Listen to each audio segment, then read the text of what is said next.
से सीखेंगे। आज का पढ़ाई है तुम लोग का सामाजिक अध्ययन। सामाजिक अध्ययन को क्या कहते हैं अंग्रेजी में? Social studies. सोशल स्टडीज को शॉर्ट फॉर्म में कहा जाता है एसएसटी। एसएसटी के नाम से जानते हैं। तो सबसे पहले आज हम सीखेंगे कि सामाजिक अध्ययन होता क्या है या सोशल स्टडी क्या होता है। तो सिंपल सी बात है बच्चों, एक लाइन में याद रखना सामाजिक अध्ययन क्या होता है। देखो मैंने क्या लिखवाया है, एसएसटी क्या होता है। एसएसटी का मतलब क्या होता है? सामाजिक अध्ययन। सामाजिक अध्ययन होता क्या है? तो सामाजिक अध्ययन जिसका अर्थ होता है समाज का अध्ययन करना, यानी कि समाज के बारे में जानना कि हमारा समाज कैसा है, हमारे समाज की गतिविधियां क्या है, हमारे समाज में अच्छाइयाँ क्या है, हमारे समाज में बुराइयां क्या क्या हो रही है, यानी कि हमारे समाज के बारे में जानना ही सामाजिक अध्ययन कहलाता है। जैसे देखो, समाज में होने वाली घटित समस्त घटनाओं का अध्ययन किया जाता है। अब हमारे समाज में आसपास में हमारे पड़ोस में क्या क्या घटनाएं घटित हो रही है उसके बारे में भी जानना क्या कहलाता है? सामाजिक अध्ययन कहलाता है। अब देखो बच्चे, सबसे पहले सोशल स्टडी को हम हिंदी में क्या बोलते हैं? सामाजिक अध्ययन। सामाजिक अध्ययन का जनक यानी कि सामाजिक अध्ययन का खोजकर्ता किसे कहा जाता है? तो इसको जनक कहा जाता है हर्बर्ट स्पेंसर को कहा जाता है। किसे? हर्बर्ट स्पेंसर को कहा जाता है, जिनका जन्म 27 अप्रैल 1820 में हुआ था। हर्बर्ट स्पेंसर का जन्म कब हुआ था? 27 अप्रैल 1820 में हुआ था और 8 दिसंबर 1903 को मृत्यु हो गया था इनका। तो वास्तव में एसएसटी का जो जनक होते हैं किन्हें कहा जाता है? हर्बर्ट स्पेंसर को कहा जाता है। अब हमने ये सीखा कि एसएसटी क्या होता है, एसएसटी का जनक कौन है। एसएसटी को हम फुल डिटेल्स में कहते हैं सोशल स्टडी। सोशल स्टडी का मतलब होता है सामाजिक अध्ययन। अब हमारा बात आ रहा है कि समाज का अध्ययन करना सामाजिक अध्ययन कहलाता है, लेकिन हमारा वास्तव में समाज किसे कहता है? समाज का समाज समझो पहले, समाज क्या होता है?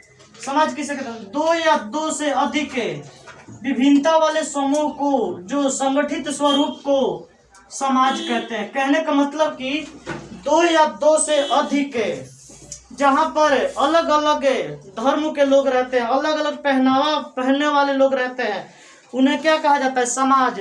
समाज का मतलब क्या होता है? जहां दो या दो से अधिक प्रवृत्ति वाले लोग एक साथ रहते हैं उन्हें समाज कहा जाता है। जैसे हिंदू और मुस्लिम आपस में मिलकर रहते हैं तो हिंदू मुस्लिम का भी एक समाज हो गया। छोटे जाति और बड़े जाति आपस में मिलकर रहते हैं तो उनका भी एक समाज हो गया। अब देखो, समाज को हम पहचान कैसे करते हैं? समाज किन आधारों पे हम पहचानते हैं? तो समाज को हम विचार के आधारों पर, संस्कृति के आधारों पर, खान पान के आधारों पर, रहन सहन के आधारों पर, यानी विचारधारा के आधारों पर हम समाज के बारे में अध्ययन करते हैं। और वास्तव में जो हमारा समाज शब्द क्या है? समाज को हम क्या बोलते हैं? सोशल। सोशल मतलब होता है समाज। और वास्तव में जो समाज होता है, हम किसी के रहन सहन के बारे में भी बात करते हैं। जैसे अगर हमारे बिहार में क्या होता है? पहनावा होता है धोती कुर्ता गमछा पगड़ी होता है ना। और यही चीज अगर दिल्ली में पहनावा क्या होता है? शर्ट पैंट चलता है। तो ये भी क्या हो गया? इस तरीके से समाज का एक लक्षण है, उसे बोलते हैं रहन सहन, पहनावा। अब हमारे देश में 28 राज्य है तो 28 राज्य का जो खान पान होगा वो अलग होगा। जैसे बिहार का खान पान क्या है बच्चे? लिट्टी चोखा फेमस है। अब मुंबई का खान पान क्या है? पाव भाजी फेमस है।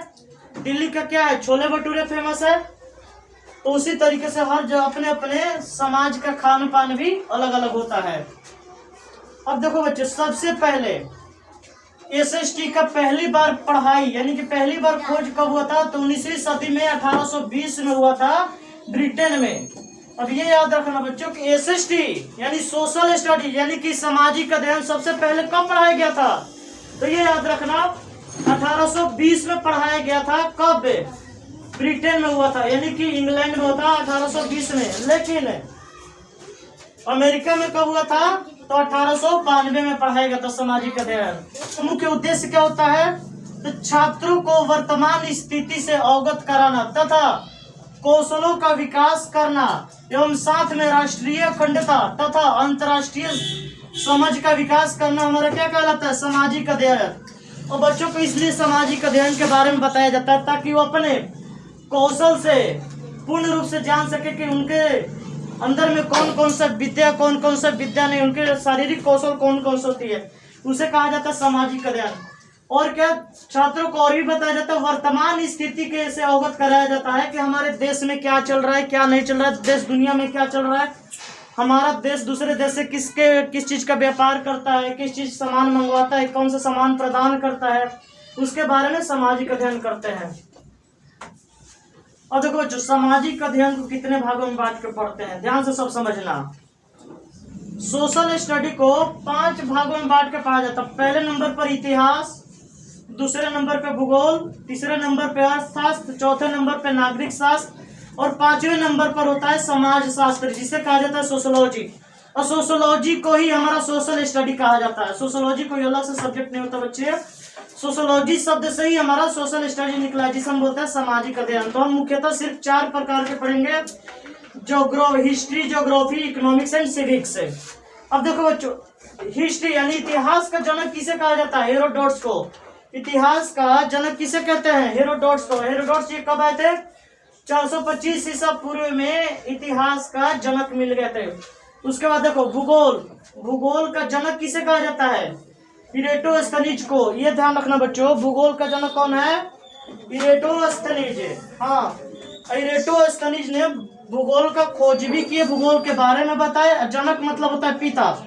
ये कब हुआ था? 276 से 194 ईसा पूर्व। और इतिहास हेरोडोटस का 425 ईसा पूर्व। अच्छा, इकोनॉमिक्स का जनक कौन है? तो एडम स्मिथ है। इकोनॉमिक्स मतलब होता है अर्थशास्त्र, और इकोनॉमिक्स का जनक किसे कहते हैं? Adam Smith. इकोनॉमिक्स का जनक किसे कहा जाता है? एडम स्मिथ को कहा जाता है। 1776 ईस्वी में खोज हुआ था। और एडम स्मिथ ने एक बुक भी लिखा था जिसका नाम है द वेल्थ ऑफ नेशन। ये बुक सभी बच्चों के लिए एग्जाम के लिए उपयोगी है। बार बार ये बीपीएससी एग्जाम्स में पूछा जाता है कि एडम स्मिथ ने किस बुक को लिखा था। तो ये याद रखना, the wealth of nation. Next civics को बोलते हैं नागरिक शास्त्र। नागरिक शास्त्र के जनक कौन है? Benjamin Franklin. नागरिक शास्त्र के जनक कौन है? Benjamin Franklin. और ये 1885 ईस्वी में हुआ था। और बेंजामिन फ्रैंकलिन कहाँ ये खोज हुआ था? तो the American institute of civics है, यहाँ पर पढ़ाया गया था पहली बार 1885 ईस्वी में नागरिक शास्त्र। तभी हम सब ने सीखा इतिहास, भूगोल, अर्थशास्त्र और नागरिक शास्त्र। अब हम इनके बारे में सीखेंगे, इतिहास क्या है, भूगोल क्या है, अर्थशास्त्र क्या होता है और नागरिक शास्त्र क्या होता है। हम सीखेंगे कि इतिहास क्या है, भूगोल क्या है, नागरिक क्या है। तो देखो बच्चों, सबसे पहले नंबर पर इतिहास किसे कहते हैं? इतिहास ज्ञान की वह शाखा है जिसमें हम मानव जाति से संबंधित पिछली घटनाओं का अध्ययन करते हैं। ये ध्यान रखना, इतिहास का सिंपल सा एक ये भी बोल सकते हैं कि बीते हुए कहानी को या बीती हुई बातों को पढ़ना, अध्ययन करना हमारा इतिहास होता है, यानी कि पास्ट में जो बीत जाता है। अब जैसे गांधी जी मर गए थे कब? 30 जनवरी 1948 को मरे थे। तो गांधी जी पास्ट में पहुंच गए, तो गांधी जी क्या हो गया? इतिहास हो गया। हमारा देश 1947 में आजाद हुआ था, ये भी क्या हो गया? इतिहास हो गया। समझ में आया? अब 2012 में बोला था कि पृथ्वी नष्ट हो जाएगा, बोला गया था ना, लेकिन 2012 में बहुत जगह भूकंप आया, कहीं सुनामी आया, कहीं कुछ आया, तो उसमें भी क्या हुआ? वो भी एक हमारा इतिहास बन कर रहेगा। अभी 2023 चल रहा है। अभी 2023 जब बीत जाएगा, तुम सब जब बड़े हो जाओगे, 20-20 साल के बाद देखोगे तो यूट्यूब में सर जी पढ़ाए थे, तो हमारा क्या कहलाएगा? इतिहास के। हाँ, उमाकांत सर जी थे जो इतिहास पढ़ाए थे 20 साल पहले 2023 में। समझ में आया? तो भी कहा जाएगा कि इतिहास की घटना। इतिहास किसे कहते हैं? इतिहास ज्ञान की वह शाखा है जिसमें हम मानव जाति से संबंधित पिछली घटनाओं का अध्ययन करते हैं। अभी तो समझ में आ गया। अब इतिहास को देखो, उसे इतिहास कहा जाता है। इतिहास के प्रकार, इतिहास 2 भागों में बांटा, तो 2 बराबर भागों में बांट के पढ़ते हैं। पहला, एक तो समय के आधार पे बांट के पढ़ते हैं, दूसरा क्षेत्र एवं व्यापकता के आधार पे।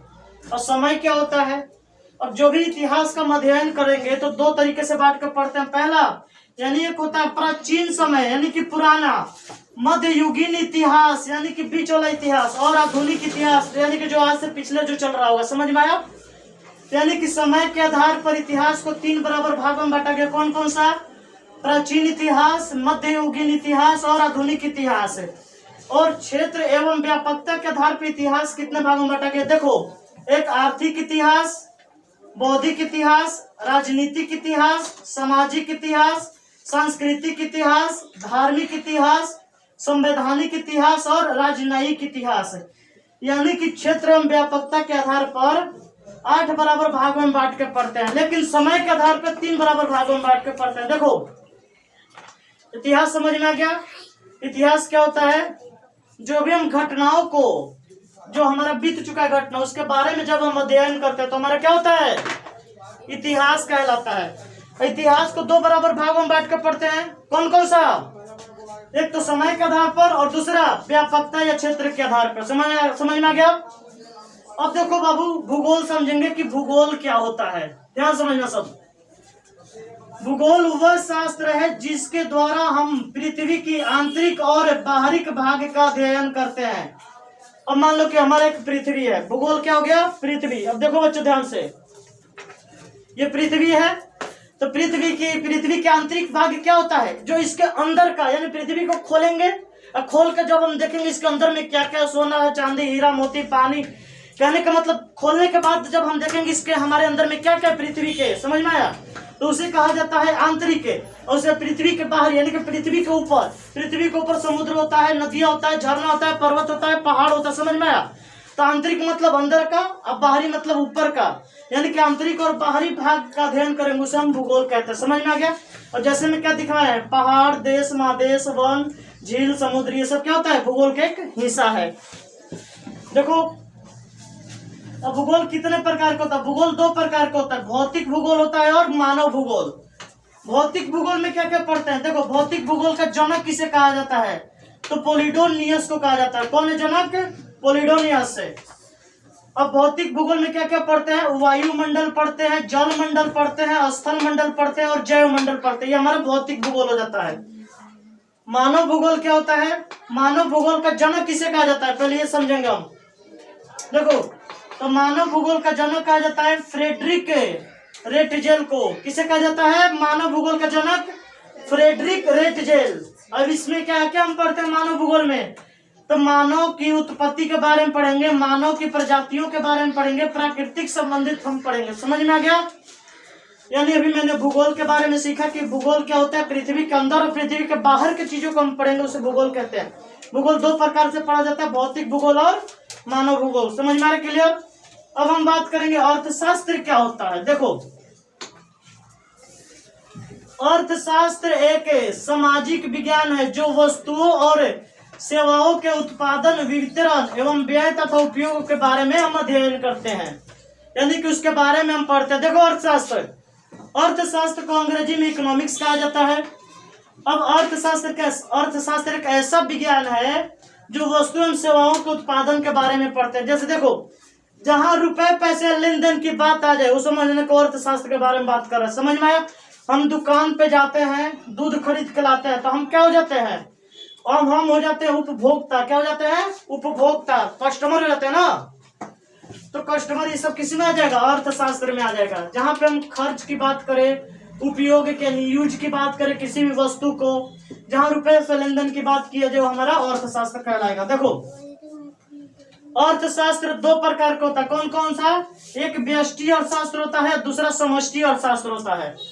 व्यष्टि को अंग्रेजी में माइक्रो इकोनॉमिक्स कहते हैं, समष्टि को क्या होता है? Macro economics. मैंने लिखा है, नहीं लिख लेना बाबू। मैक्रो MACRO लिख लेना, MACROECONOMICS, मैक्रो इकोनॉमिक्स। देखो अब माइक्रो मतलब होता है छोटा, मैक्रो मतलब होता है बहुत बड़ा। अब माइक्रो में हम लोग क्या क्या पढ़ते हैं? तो देखो या तो व्यक्तिगत के बारे में, परिवार के बारे में, फॉर्म के बारे में, उद्योग एवं वस्तुओं तथा सेवाओं के बारे में अध्ययन करते हैं, उसे बोलते हैं माइक्रो इकोनॉमिक्स। अब मैक्रो मतलब होता है बहुत बड़े लेवल पे। जैसे देखो किसी देश या राष्ट्रीय देश के बारे में किया जाता है, राष्ट्रीय और अंतर्राष्ट्रीय में देखा जाता है। जैसे कुल राष्ट्रीय आय, कुल उपयोग देखा जाएगा देश का, कुल मांग देखा जाएगा, कुल पूर्ति देखा जाएगा, कुल बचत, रोजगार आदि का हम अध्ययन करते हैं, उसे बोलते हैं समष्टि अर्थशास्त्र। और दूसरा उससे पहले क्या होता है? व्यष्टि अर्थशास्त्र। तो मैंने अभी अर्थशास्त्र भी समझा दी तुम सबको कि अर्थशास्त्र क्या होता है। अर्थशास्त्र एक ऐसा सामाजिक विज्ञान है जो वस्तुओं एवं सेवाओं के उत्पादन एवं वितरण के बारे में अध्ययन करते हैं। उसके बाद देखो अर्थशास्त्र भी बता दिए 2 प्रकार का, व्यष्टि अर्थशास्त्र और समष्टि अर्थशास्त्र। अब हम सीखेंगे नागरिक शास्त्र क्या होता है। बाबू ध्यान से सीखना नागरिक शास्त्र। नागरिक शास्त्र भी बहुत आसान है। अब नागरिक शास्त्र समाज में मनुष्यों के अधिकार एवं कर्तव्यों के बारे में अध्ययन करते हैं। यही नहीं, सिर्फ मनुष्य का पहचान कैसा होना चाहिए, मनुष्य का पहचान किस लेवल तक है, मनुष्य एकदम सभ्य होना चाहिए, मनुष्य का रिप्यूटेशन एकदम अच्छा होना चाहिए, उसे बोला जाता है सभ्य नागरिक है। तो देखो नागरिक शास्त्र क्या होता है, यानी मनुष्य के अधिकारों के बारे में पढ़ेंगे और मनुष्य के कर्तव्यों के बारे में पढ़ते, समझ में आया। अब देखो मनुष्य के नागरिक शास्त्र में हम पढ़ते क्या कहते हैं, तो नागरिकता के बारे में पढ़ेंगे, संसद के बारे में पढ़ेंगे, संविधान के बारे में, अधिकार के बारे में, कर्तव्य के बारे में, राजनीतिक एवं संवैधानिक पक्षों का अध्ययन करेंगे और आदर्श नागरिक। आदर्श नागरिक क्या होता है भाई, जो समाज के बारे में सोचे, समाज की बुराइयों के बारे में उसे निवारण करे, उसे हल करे, उसे बोला जाता है आदर्श नागरिक। अभी मैंने बताया नागरिक शास्त्र क्या होता है।